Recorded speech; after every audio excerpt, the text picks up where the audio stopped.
Hey y'all, hey.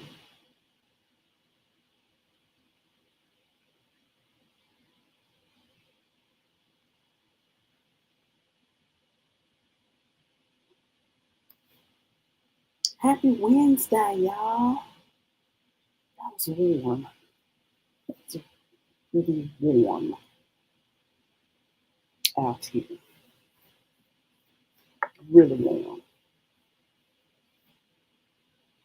Whew.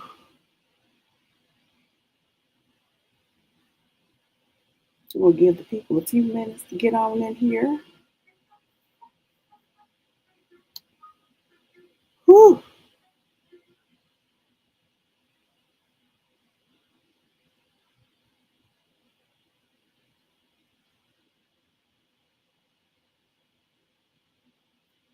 Whew, I just came from outside, y'all. I went to I went to Sam's in your daughter's room and water.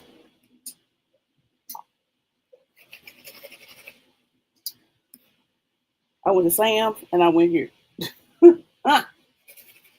And I got my tea because it's hot outside.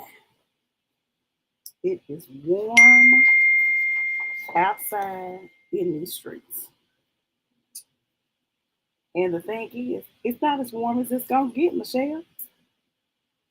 This just spring. Cause like tonight it'll be 42 degrees.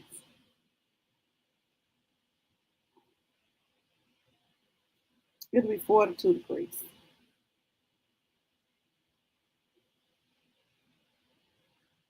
And we'll be like, should we turn the heat on? Or should we just put some more blankets on the bed? Because to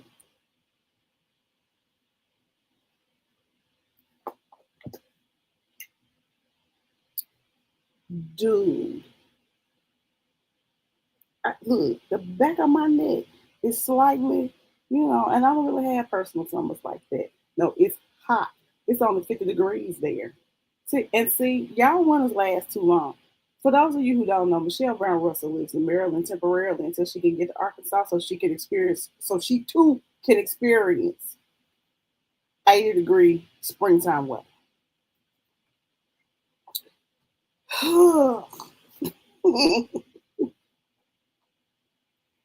we're gonna let a couple more people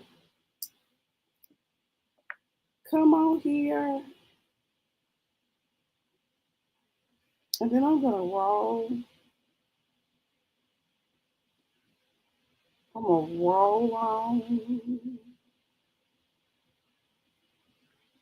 with what we are talking about today. Come on here. Oh, that's me.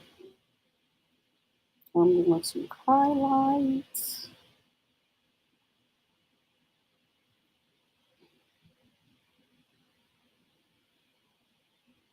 We want to contact a few people. Girl, when are y'all winners over?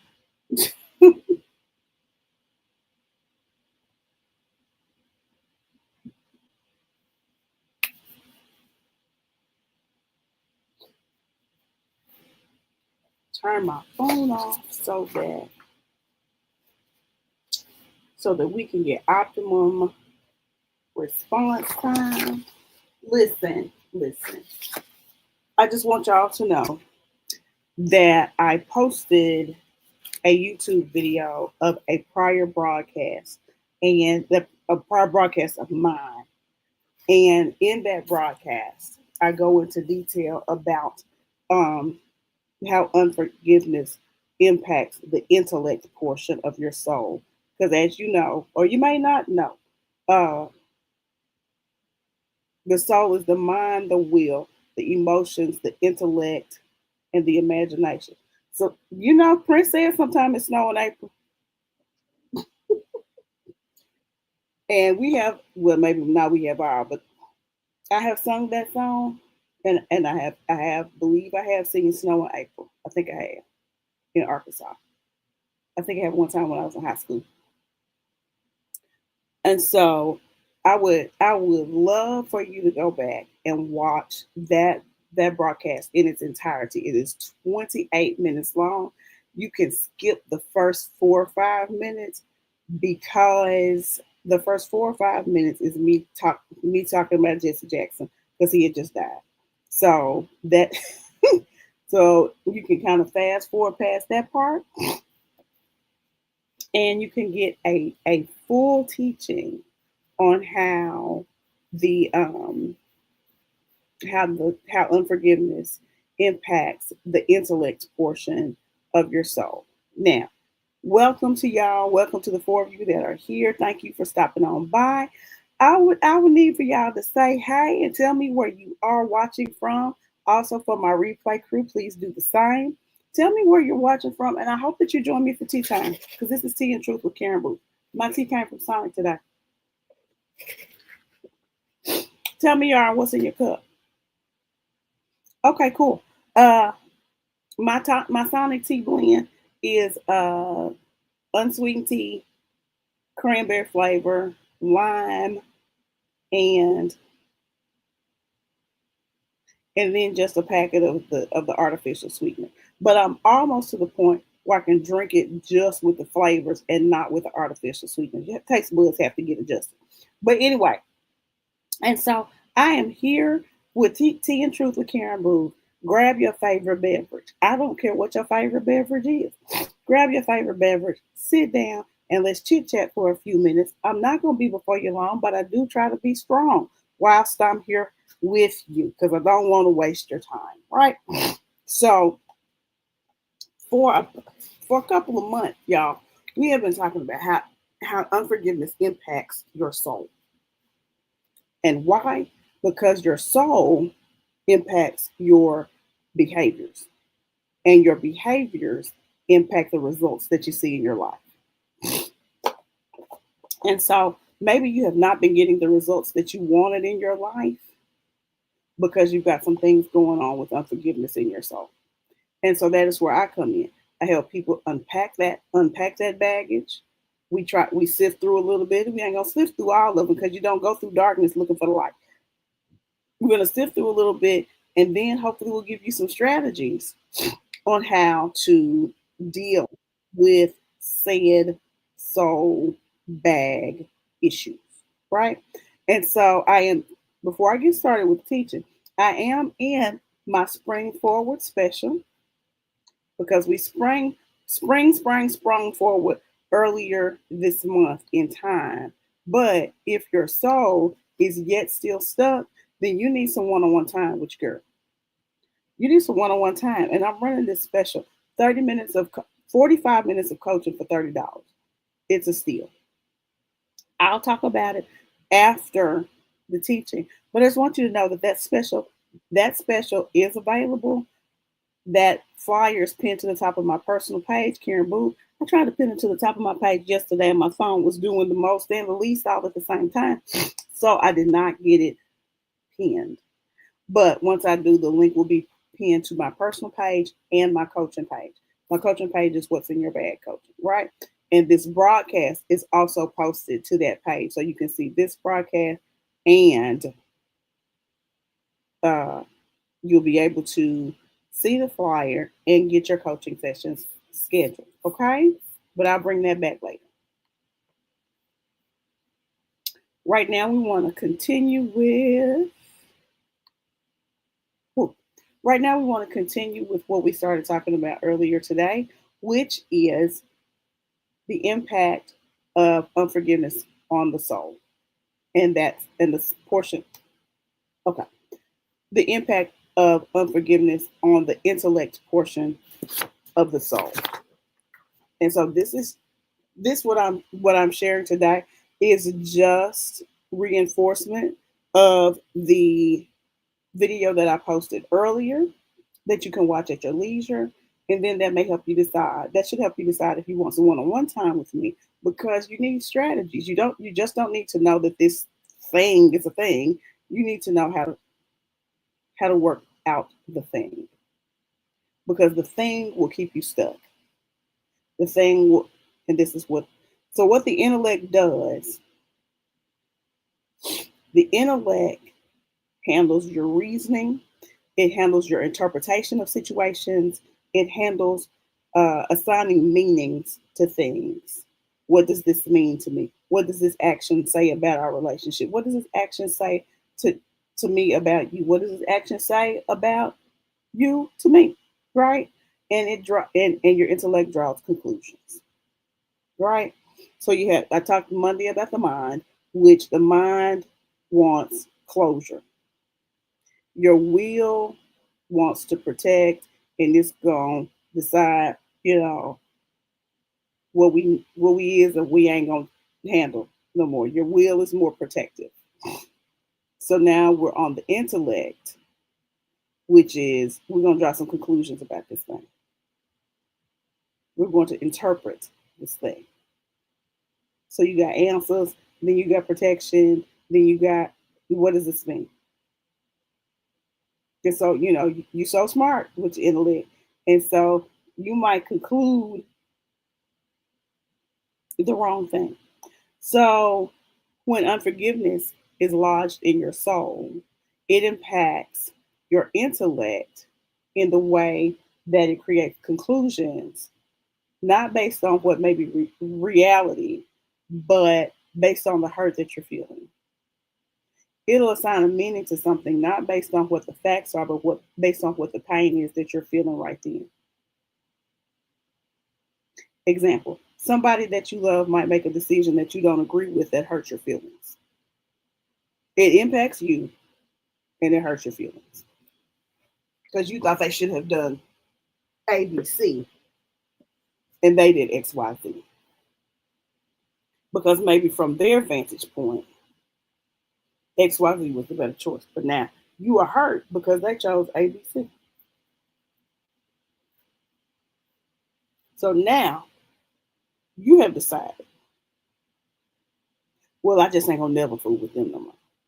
What they not gonna do is hurt me like this again. That's what you have decided. That's what your intellect has come to the conclusion of based on what you are feeling in your emotions at the time.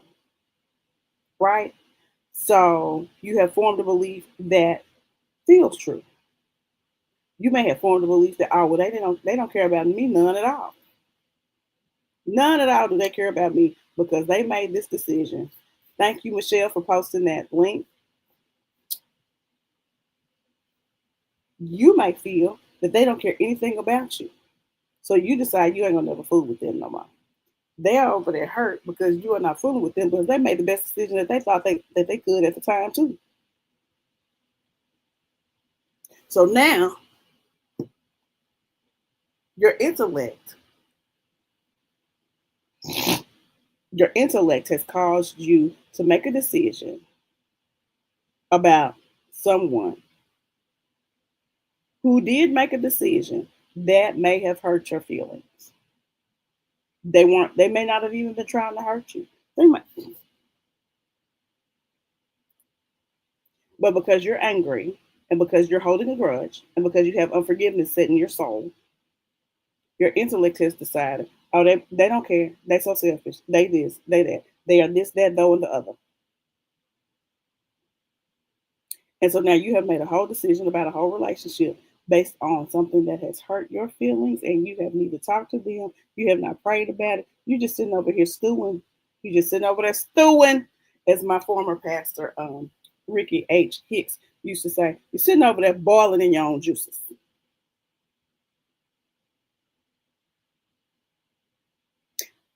And that is not a good thing. So your intellect has decided that, so now you've decided that that person doesn't care about you. Now, let's just say you don't ever address this unforgiveness piece that's sitting in your soul, festering, boiling, and getting all soaked up. So now you have also decided, because now you're living in this decision. You're living. You have created a permanent situation based on some temporary feelings. So now you're living in a decision that maybe People always decide stuff that don't agree, that don't work for me. They always. Ain't nobody never on my side. Don't nobody ever ask me what I think. You know them folks over there at that church don't care about me none at all, but you keep going. Another subject. Another subject. So you make all these conclusions. Your intellect has decided all these things. Your intellect has decided all these things because that is what intellect does. It's not that your intellect is doing anything wrong. Your intellect is doing what it's supposed to do. And you're having all these thoughts and all these things. But not the Bible say take captive every thought. Dear believer, does not the Bible say take captive every thought? So why are you letting your mind run rampant with these thoughts about what this person did? Because we don't realize that take captive every thought does actually mean, hey, okay, let me stop letting my mind run loose and not checking it. Because guess what? Your free will gives you the ability to say, okay, man, we're going to stop with all these crazy thoughts.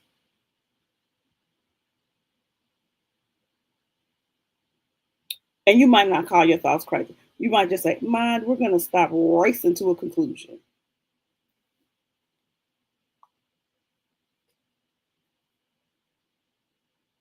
See, everything in the Bible is not really cryptic. Take captive every thought. Stop your mind from turning over like that. Oh, gelato is in your cup. Hey, Shannon.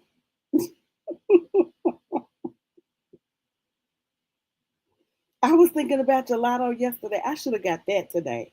I should. The weekend is coming. I get something this weekend. So now, so now you're not taking captive every thought. So your thoughts, and see what people don't realize, what people don't realize is that, I'm gonna just assign a number because I don't know the actual number, but you have a gajillion of thoughts every day. You have a gajillion of thoughts. Some of them are automatic. Some are like, get up, go to the bathroom, brush your teeth, take a shower. Like you don't have to think through that, right? But your brain is processing the thoughts of how to do it, right? And so you have all these thoughts of things that are just kind of automatic that you do. But now you also have thoughts into your head that's not yours. Because your brain just up there, receiving information. The brain is just up there receiving information. It's just taking in all kind of, whatever you whew, it's hot. Taking in whatever you let go in there.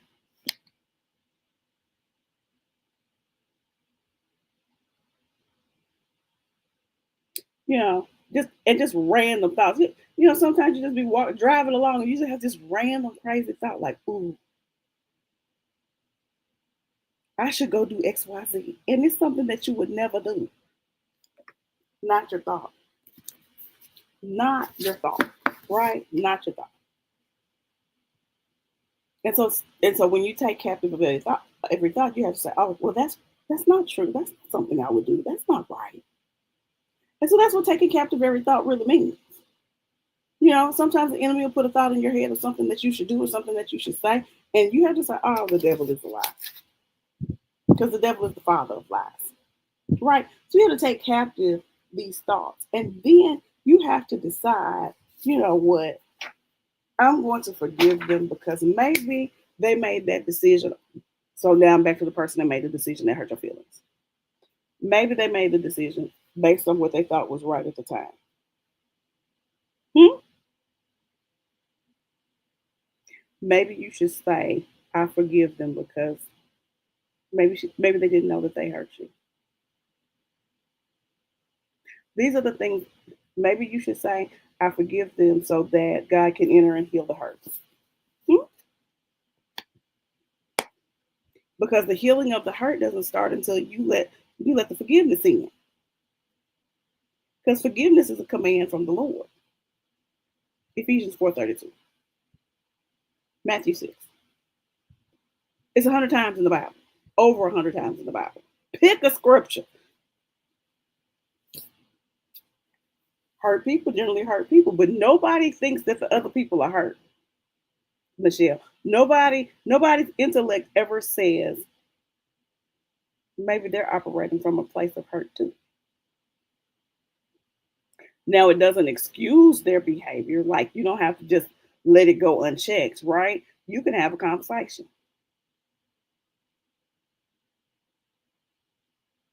or you can decide, or you can have a conversation. And from that conversation, you can decide maybe I don't need to fool with them because they are too toxic for me to be around. And I forgive them because I want my hurt to heal. And you say, I'm getting some spice. I'm getting some spice because mm-mm, I'm getting some spice. And then the Holy Spirit might say, okay, you can get a little closer now and have a conversation. But and they should have known better.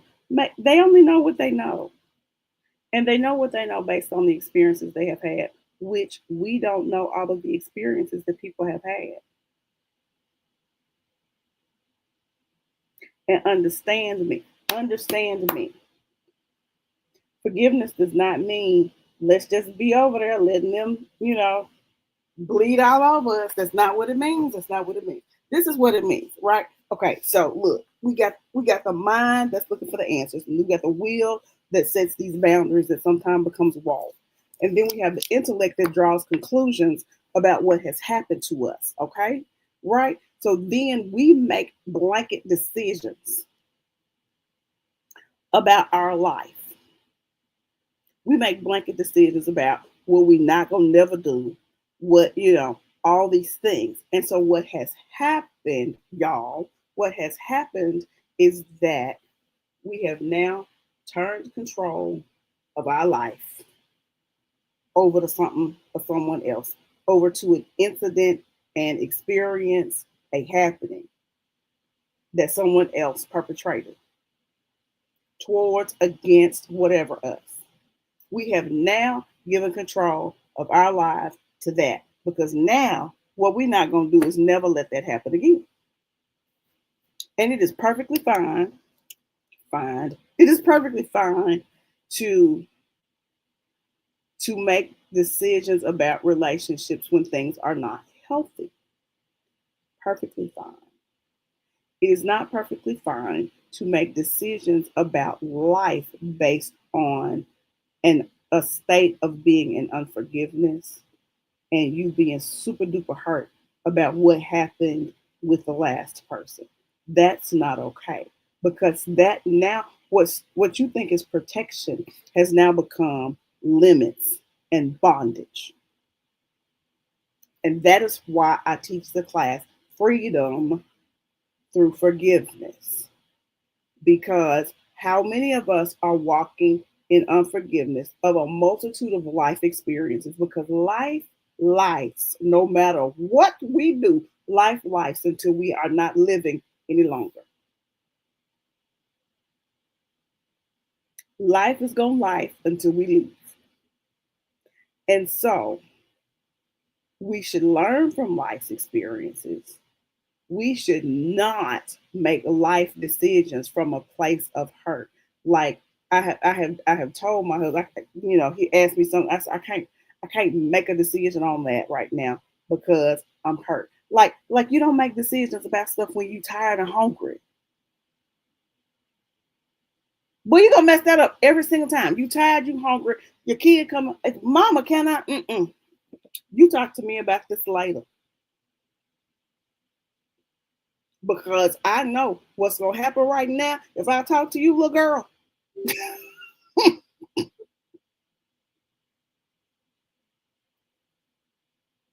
That same energy that you apply to I'm not making a decision while I'm sleepy, tired, hungry, and angry is the same thing that you need to apply when you are in a state of holding a grudge. Unforgiveness sounds like such a complicated thing. It's holding a grudge. It's making a decision based on I'm holding a grudge.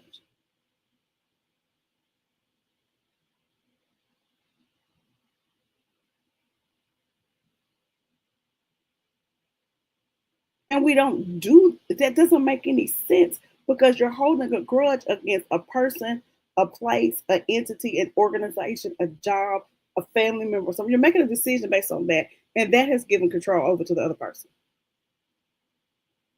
So now that person controlling their life and your life.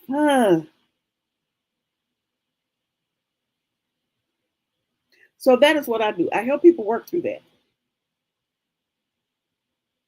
That is what I do. And so I would like to invite you. Now I'm gonna put my announcement back up here again. Watch me work the technology.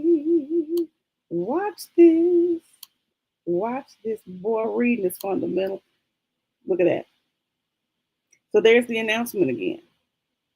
Hopefully, hopefully something that I've said, something that I've taught, something that you'll learn from the video that I posted earlier. Maybe, maybe you need to schedule some time with me. Schedule you a one-on-one. This is me and you on Zoom. Me and you on Zoom for 45 minutes, $30. Because I'm not walking you something that I haven't walked through myself. I'm not walking you through something that I haven't read. I've read about it. I have lots of information in my head about what forgiveness does and doesn't do. Lots of information. I have a Google of experience. Let me coach you. Let me coach you. You can't move forward clearly if your thinking is still shaped by what hurt you. This flyer is pinned to the top of my page, Karen M. Booth, and the M and the Booth is mushed together. Hopefully, my phone will let me post it to my to my coaching page today because it would not last night. But under that flyer in the comments, you will see the link to schedule your time. I have availability on Mondays, limited availability on Thursday. Now I got a job, y'all, so I work. So, Monday mornings, early afternoon, and Thursday I got a couple of slots Thursday afternoon. Y'all schedule your time so so that you can hang on to that New Year's resolution that you done about throwed out the window by now because you made a decision, but you still have some hurt jammed up in you that has caused you to start to fall back into that same cycle, y'all. Okay, y'all, I've been with y'all for 27 minutes. I think I went a little over, but I hope y'all got something out of today. I hope y'all got something. Tomorrow we're going to talk again about how unforgiveness impacts another part of your soul,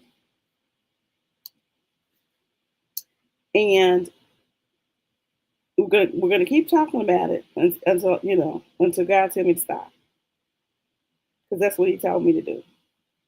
He told me to help the believer get their soul unpacked, and so I'm just doing what the Lord has gifted me and called me to do. Okay, y'all. All right. I'm gonna go sit down because like I said, I just came from outside. I finally started to cool down. Jesus, uh, schedule some time with me, and then we'll decide how to help you unpack what you've been carrying. The bag lady, you really gonna hurt your back carrying all that. So, see you here tomorrow for Tea and Truth, and then Friday we're gonna do Freedom Friday. I'm not sure what I'm gonna talk about on Friday. It'll be something great. It'll be something fun. It'll be something helpful. All right. This is Karen Booth, the baggage handler. This is the end of Tea and Truth for Wednesday. See y'all tomorrow. Bye bye.